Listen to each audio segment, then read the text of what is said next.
नमस्कार, सुगरण सुरेखा या किचनमध्ये आपले स्वागत आहे। आज आपण मिक्स डाळीचे सांडगे म्हणजेच वडे कसे बनवायचे हे पाहणार आहोत। चविष्ट वडे बनवण्यासाठी आज इथे मी अर्धा किलो मटकी डाळ, पाव किलो पिवळी मूग डाळ, पाव किलो हरभरा डाळ घेतली आहे। वाटीप्रमाणे म्हणाल तर 2 वाटी मटकी डाळ, 1 वाटी हरभरा डाळ आणि 1 वाटी पिवळी मूग डाळ असे दोन्ही प्रमाण सांगितले आहे। आता या सर्व डाळी व्यवस्थित मिक्स करून घेऊया। आता या डाळीमध्ये भरपूर पाणी घालून 2 ते 3 पाण्याने डाळी स्वच्छ धुवून घ्यायच्या।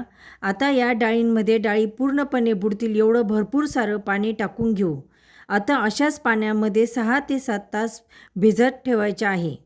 तुम्ही या डाळी रात्रभर पण भिजत ठेवू शकता। या ठिकाणी 7 तास झालेले आहे। या सर्व डाळी व्यवस्थित भिजल्या गेल्या आहे। आता पुन्हा या डाळी 2 ते 3 पाण्याने धुवून घ्यायच्या आहे। आता ही भिजत ठेवलेली डाळ हाताने व्यवस्थित काढून घ्यायची आणि चाळणीवर निथळायला ठेवायची आहे। अशी डाळ चाळणीवर निथळायला ठेवल्यामुळे डाळींमधले सर्व पाणी निघून जाते। या चाळणीवरती काढून घेतलेल्या डाळी अशाच अर्ध्या तासासाठी साईडला ठेवायच्या आहे, जेणेकरून त्याच्यातलं सर्व पाणी निघून जाईल। आता एक मिक्सरचं भांडं घ्यायचं आहे। मिक्सरच्या भांड्यामध्ये या भिजवून घेतलेल्या डाळी थोड्या थोड्या घालून वाटून घ्यायच्या आहे।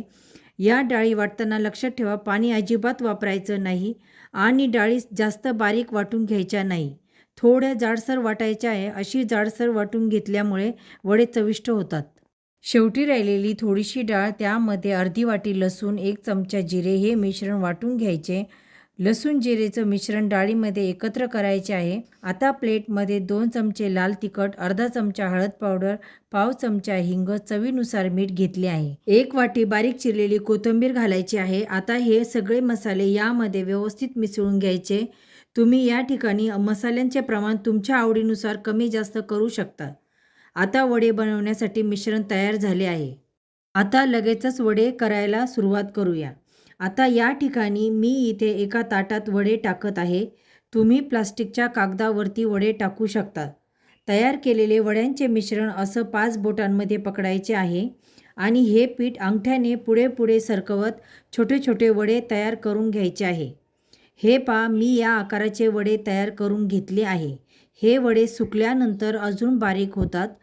चला, अशा पद्धतीने मी सर्व वडे तोडून घेत आहे। अशा प्रकारे मी सर्व वडे तोडून घेतले आहे। आता हे वडे 2 ते 3 दिवस उन्हामध्ये सुकून घेऊ।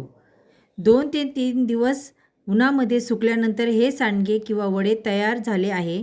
रंग बघा किती सुंदर आलेला आहे। तुम्ही पण हे मिश्र डाळीचे सांडगे किंवा वडे नक्की करून बघा आणि कमेंटमध्ये सांगा रेसिपी कशी वाटली। व्हिडिओ आवडला असेल तर चॅनलला लाईक, शेअर, सबस्क्राईब करा।